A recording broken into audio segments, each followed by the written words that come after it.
গোটা নারী বিষয়ক সংস্কার কমিশনের রিপোর্ট যদি পর্যালোচনা করা যায়, খুবই পরিষ্কার যে যারা এই কমিশনের সাথে রয়েছেন তারা ইসলাম যে একটি পরিপূর্ণ জীবন বিধান, ইসলামের যে একটি নারী নীতি রয়েছে, নারীদের সম্মান, নারীদের মর্যাদা এবং সুরক্ষার জন্য নারীদের সার্বিক ব্যবস্থাপনার যে একটি চমৎকার গাইডলাইন ইসলাম দিয়েছে, সেই বিষয়টিকে পরিপূর্ণরূপে ইগনোর করা হয়েছে।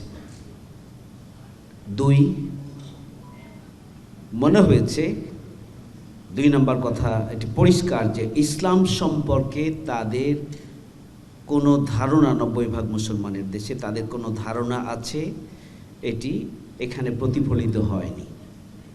3 হচ্ছে এখানে খুবই পরিকল্পিতভাবে LGBT কিউকে এখানে অর্থাৎ হোমোসেক্সুয়ালিটি যেটা সমকামিতাকে ইস্টাবলিশড করার জন্য আইনানুগ কাঠামোর মধ্যে খুব সুকৌশলে নিয়ে আসা হয়েছে।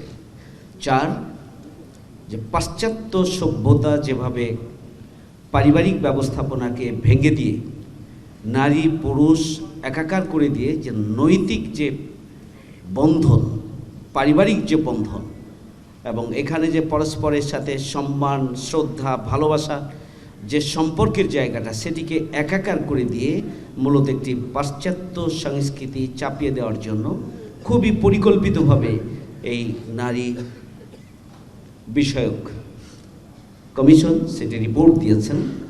আমরা তার তীব্র নিন্দা এবং প্রতিবাদ জানাই। আমার প্রথম কথা হচ্ছে যে অবিলম্বে এই কমিশনের রিপোর্টকে প্রত্যাহার করতে হবে। 2 হচ্ছে অবিলম্বে এই কমিশন ভেঙে দিয়ে এদেশের 90% মুসলমানের দেশ, এখানকার নারী স্কলার যারা রয়েছে এবং আলেম ওলামা যারা রয়েছেন তাদেরকে নিয়ে এদেশের সকল শ্রেণী পেশার সমন্বয়ে, ধর্মমতের সমন্বয়ে একটি নারী কমিশন গঠন করতে হবে।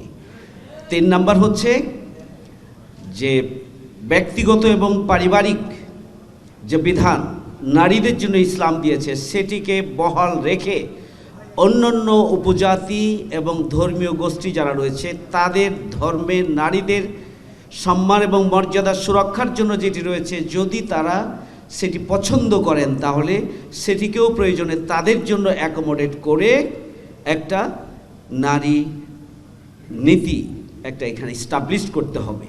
কিন্তু কোনোভাবেই বাংলাদেশের মতো একটি 90% মুসলমানের দেশে ইসলাম বিদ্বেষী এবং সমাজকে ধ্বংস করার সামগ্রিক আয়োজন এদেশের আলেম ওলামা সাধারণ মানুষ যাদের ঈমান আছে তারা এটি মেনে নিতে পারে না।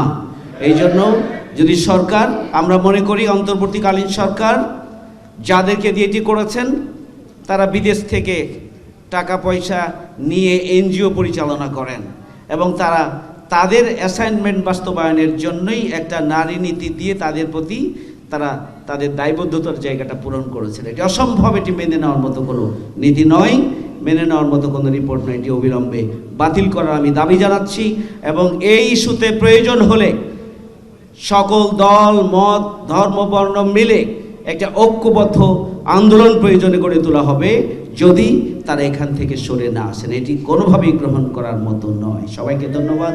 আল্লাহ হাফেজ। আমি জাতীয় ওলামা মাশায়েখ আইম্মা পরিষদকে খুবই আন্তরিক ধন্যবাদ জানাচ্ছি। জাতির পক্ষ থেকে গুরুত্বপূর্ণ একটি দায়িত্ব তারা পালন করেছেন। প্রায় 350 পৃষ্ঠার একটি কমিশনের রিপোর্টকে সুন্দর করে আমাদের সামনে তুলে ধরেছেন। এটা আগামী দিনে দেশ এবং জাতির জন্য একটা মাইল ফলক হিসাবে থাকবে। সবাইকে ধন্যবাদ। আল্লাহ হাফেজ।